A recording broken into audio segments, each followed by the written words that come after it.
네, 오늘 여러분과 함께 좀 깊이 들어가 볼 주제는요. 조나단 에드워즈입니다. 미국 최고의 신학자 이렇게 불리기도 하잖아요. 그의 자유의지에 대한 상당히 논쟁적인 관점입니다. 네, 아주 흥미로운 주제죠. 저희 손에 이제 리처드 멀로의 논문 일부가 있는데요. 에드워즈가 어떻게 좀 논란의 중심에 섰는지, 특히 영국에서요. 왜 그의 견해가 바로 표준 칼뱅주의다 이렇게 받아들여지지 않았는지를 좀 파헤치는 자료예요. 그렇죠. 핵심은 이건 것 같아요. 에드워즈는 흔히 칼뱅주의의 수호자 이렇게 여겨지는데 근데 놀랍게도 많은 동시대 칼뱅주의자들은 오히려 그가 전통에서 좀 벗어났다고 봤다는 거죠. 네, 바로 그 점이 중요합니다. 그래서 오늘 저희의 목표는 이 논쟁의 실체가 뭔지 그리고 에드워즈의 생각이 구체적으로 이전 개혁주의 사상이랑 어떻게 달랐던 건지 이걸 이해하는 겁니다. 한번 시작해 볼까요? 네, 좋습니다. 그 에드워즈의 유명한 책 있잖아요. 의지의 자유. 이게 종종 아르미니우스주의에 대한 칼뱅주의의 결정적인 변증이다. 이렇게 여겨지곤 하죠. 네, 맞아요. 아주 유명하죠. 근데 이제 멀로의 자료는 뭘 보여주냐면 바로 그 칼뱅주의 진영 내부에서조차 상당한 반대가 있었다는 겁니다. 이게 재밌는 지점이죠. 그게 정말 흥미롭네요. 그러니까 일부 학자들은 에드워즈를 전통적인 칼뱅주의자라기보다는 홉스나 로크 같은 철학자들하고 더 가깝다고 봤다는 거군요. 네, 맞습니다. 그런 시각이 있었어요. 이게 마치 신학 논쟁인데 철학 논쟁처럼 보이기도 하는데요. 정합해요. 자료는 특히 영국에서의 반응을 좀 주목하는데요. 18세기 후반에 조셉 프리스틀리 같은 인물이 있어요. 이 사람은 이제 주류 칼뱅주의자는 아니고 유니테리언 결정론자였는데 네네. 에드워즈가 철학적 필연성을 받아들인 점 자체는 높이 평가했어요. 근데 그게 칼뱅주의하고는 모순된다 이렇게 본 거죠. 모순된다고요? 네. 그러면서 에드워즈 사상의 뿌리를 홉스나 로크에서 찾았던 겁니다. 그러니까 신학적 계보가 아니라 철학적 계보로 본 거죠. 그렇군요. 하지만 모든 칼뱅주의자가 다 그렇게 본 건 아니었네요. 스코틀랜드의 조지 힐 같은 신학자는 또 입장이 달랐다고요? 네, 맞아요. 조지 힐은 좀 다르게 봤어요. 힐은 에드워즈를 라이프니츠 같은 대륙 사상가들과 좀 묶어서 칼뱅주의의 그 철학적인 측면을 더 정교하게 다듬고 발전시킨 인물이다. 이렇게 본 거죠. 오히려 발전시켰다. 네. 이전 사상보다 개선된 거라고 생각했어요.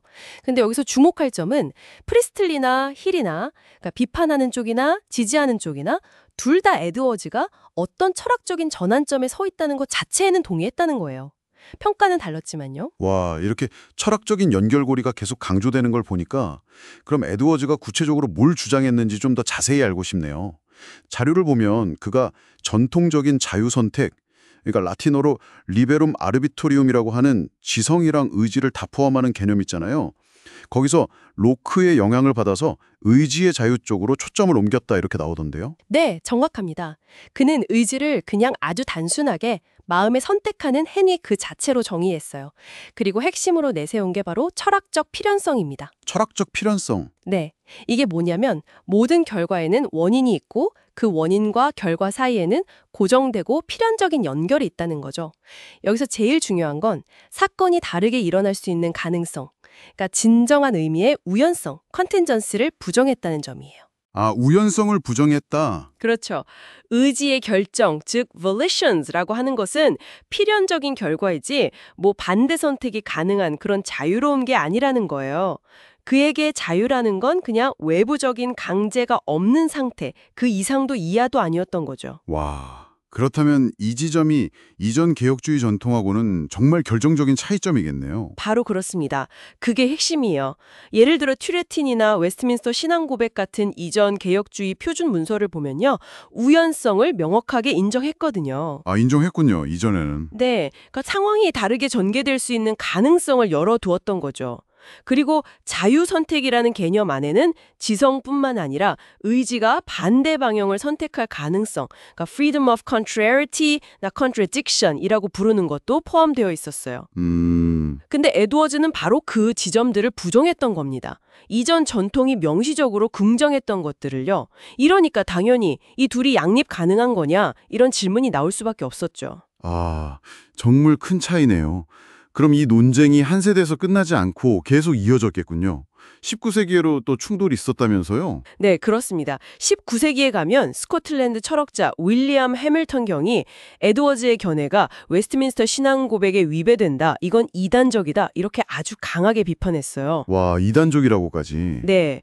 근데 또 반면에 같은 스코틀랜드 출신 신학자인 윌리엄 커닝햄은 에드워즈를 변호했습니다. 물론 커닝햄도 신앙 고백이 철학적 필연성을 명시적으로 금지하지는 않았다고 주장하면서도 좀 흥미로운 건 에드워즈의 철학적 뿌리가 홉스, 로크, 라이프니츠에 있다는 점 자체는 인정했다는 거죠. 아, 옹호하면서도 그 철학적 배경은 인정했다는 거군요. 네, 그렇죠. 그러니까 논쟁이 상당히 복잡하게 흘러갔던 겁니다. 자, 그럼 이제 이 모든 논의 끝에 저희가 좀 정리해 볼 수 있는 핵심 결론은 뭘까요? 이 모든 게 결국 뭘 의미하는 걸까요? 먼로는 이렇게 결론을 내립니다. 에드워즈의 사상이 당대의 합리주의 철학에 상당히 깊이 의존하면서 16세기나 17세기의 개혁주의 정통, 그러니까 칼뱅이나 튀레팅 같은 인물들의 사상과는 좀 상당한 분기점을 만들었다는 거죠. 분기점. 네, 물론 그의 사상이 후대 칼뱅주의의 어떤 주요 분파에는 흡수가 돼서 그 이미지를 좀 결정론적으로 만드는 데 큰 역할을 하긴 했지만 그렇다고 해서 그게 칼뱅 자신이나 웨스트민스터 표준 문서의 견해와 완전히 똑같다고 보긴 어렵다. 이게 멀러의 지적입니다. 와, 정말 신학과 철학이 만나는 아주 흥미로운 지점이네요. 그러니까 에드워즈는 그 당시에 최신 철학 도구를 써서 자기 신학 전통을 변호하고 또 설명하려고 했던 건데 그 결과가 오히려 전통 안에서 새로운 논쟁을 확 불러일으키는 좀 독특한 입장을 만들어낸 셈이군요. 네, 맞습니다.